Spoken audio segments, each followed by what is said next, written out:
Okay, you might have heard by now that Jimmy Kimmel was canceled by ABC indefinitely because of pressure. Let's just put a really sharp point on this. Pressure by the United States government from the President of the United States, who tweeted, fire Jimmy Kimmel, and the FCC chair, who said there would be considerable actions taken against ABC, potentially even changing or taking away their license if they didn't do something about Jimmy Kimmel. And this clip is so vanilla. It's just crazy that this is happening. Now, before we get into all this stuff, because we got reactions from the right, I have some tweets from the president just saying this is just the beginning and more of that. Before we get to all of that, I want to tell you to do this. If you are subscribed to Disney Plus, my hope is that you unsubscribe, you stop paying. Now, if you are paying for Hulu, unsubscribe, stop paying, cancel your Hulu and Disney Plus accounts. Stop going to Marvel movies. Stop seeing Disney films. Stop going to Disney World. Because the only way this stuff stops is if we show them there is an equal but opposite reaction to not standing up to this authoritarian government. Now, I don't believe companies are going to be there and be the ones to defend our democracy, but we have to make sure that they at least don't allow the authoritarian agenda to take hold as fast as they are. So if this upsets you, and it should, because he did nothing wrong to deserve this, then cancel your Hulu subscription, cancel your Disney Plus subscription. We're going to make this a movement. And while you're here, like this video, subscribe to the channel if you're not subscribed, because independent media is going to have to fill the void for the people that they are getting rid of, and for the companies who won't stand up to this authoritarian movement. Okay? A longer intro than I wanted, but this is very important. Now, on to Jimmy Kimmel. So this is what he said. It's a minute long. It's only a minute long. And this was, because of this, he had the weight of the United States government attacking him and his company. We hit some new lows over the weekend with the MAGA gang desperately trying to characterize this kid who murdered Charlie Kirk as anything other than one of them, and doing everything they can to score political points from it. In between the finger pointing, there was grieving. On Friday, the White House flew the flags at half staff, which got some criticism. But on a human level, you can see how hard the president is taking this. My condolences on the loss of your friend Charlie Kirk. May I ask, sir, personally, how are you holding up over the last day and a half, sir? I think very good. And by the way, right there, you see all the trucks? They've just started construction of the new ballroom for the White House, which is something they've been trying to get, as you know, for about 150 years. And it's going to be a beauty. Yes.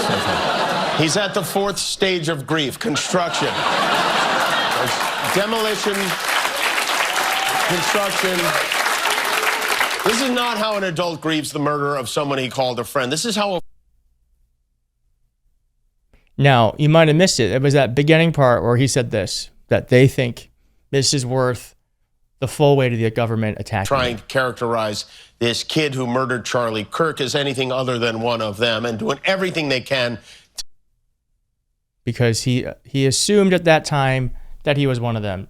So it's not okay for Jimmy Kimmel to make assumptions about what happened without any information, but it's okay for everyone on the right to do that, including the President of the United States, who said that far-left lunatics are causing violence in this country.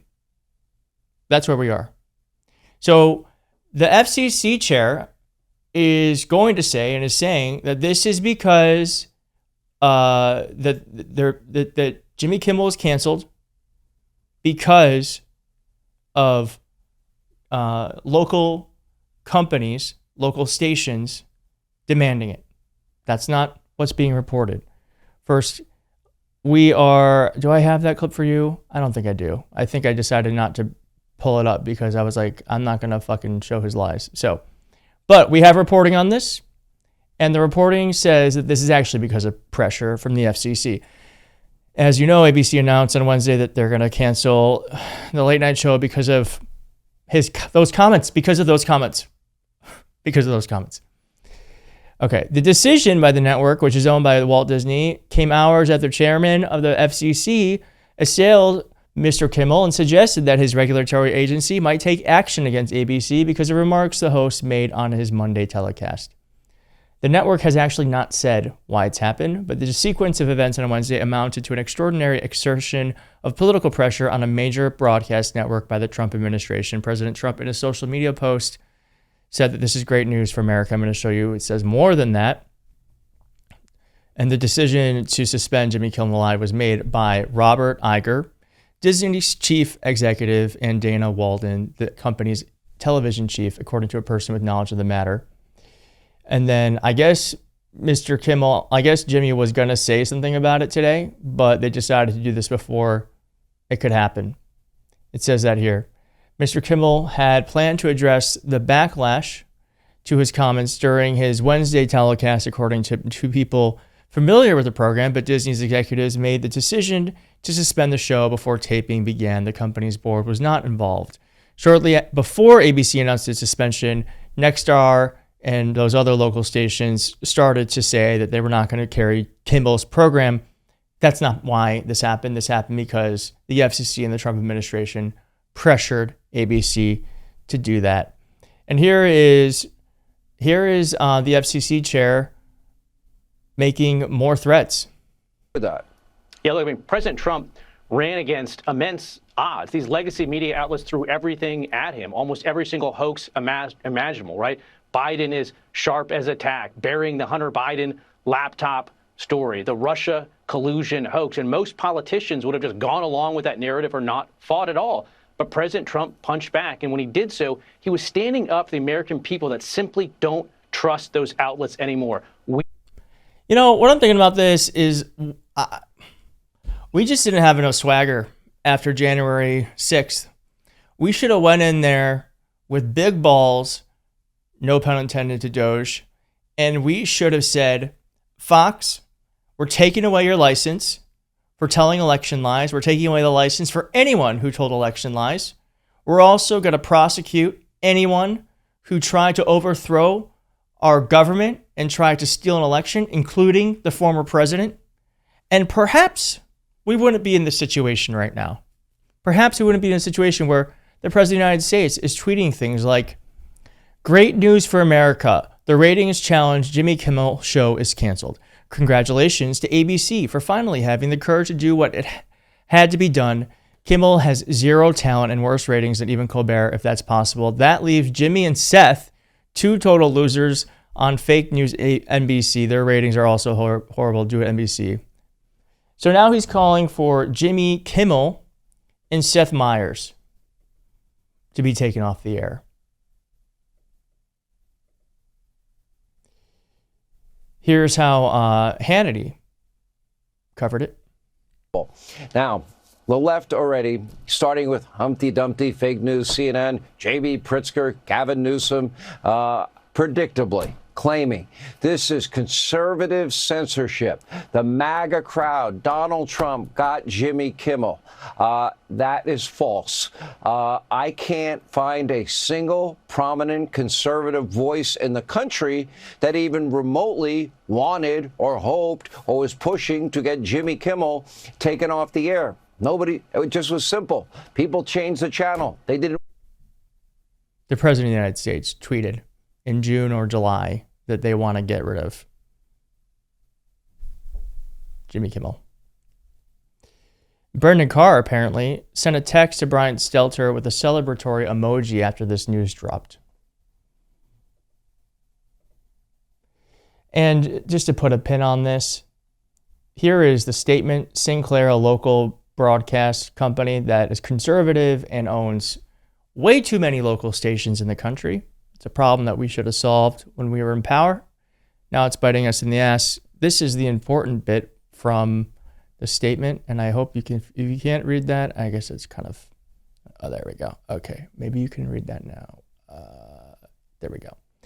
Sinclair also calls upon Mr. Kimmel to issue an apology to the Kirk family. So they're asking for an apology. Furthermore, they're asking him to donate to the Kirk family and to Turning Point USA. So they're bribing him if they want to get him back on the air. Regardless of ABC's plans for the future of the program, Sinclair intends to not return Jimmy Kimmel Live to our air until we are confident that appropriate steps have been taken to uphold the standards expected of a national broadcast platform. Absolutely absurd. And just to put some horror to this show, Laura Loomer said, Laura Loomer Live. It's got a nice ring to it. Awful. And didn't David Frum said this is not cancel culture because it's not culture. It's state repression. It's an order from the government. Here's a script. You must read it. If you do not read it, you will be taken off the air. And I believe I have one more comment from Nira Tandon that I just thought was a little naive. And I'm sorry to be naive. Or I'm sorry to say she's naive, but she said, looking forward to a future Democratic president's interpretation of public interest obligation. Well, this is part of the problem. Listen, I'm a positive, optimist person, but you also got to be a realist, okay? What's happening now? Troops in the streets, military in the streets, with guns, President of the United States deciding who can and cannot be on TV. Doesn't take a rocket scientist to figure out where this is heading. Which is Russia has elections. I don't know how free and fair the elections are going to be. Now, I hate saying that. But to pretend like we're just going to have another election again. That's kind of not how this sort of stuff works. I hope I'm wrong. But Russia has elections. They're just usually not, you usually just can't win them. In fact, no one ever has besides Putin. So sorry for that wake-up call, and sorry for that this video is a little bit longer, but please do hit like on it, do subscribe, because I'm not scared. I'm not scared. I'm a little anxious, but I'm not scared. I'm going to keep telling the truth until they try to stop me, and then I'm going to find out a way to keep telling it. So if you're with me, hit like, subscribe, and I'll see you next time. Bye.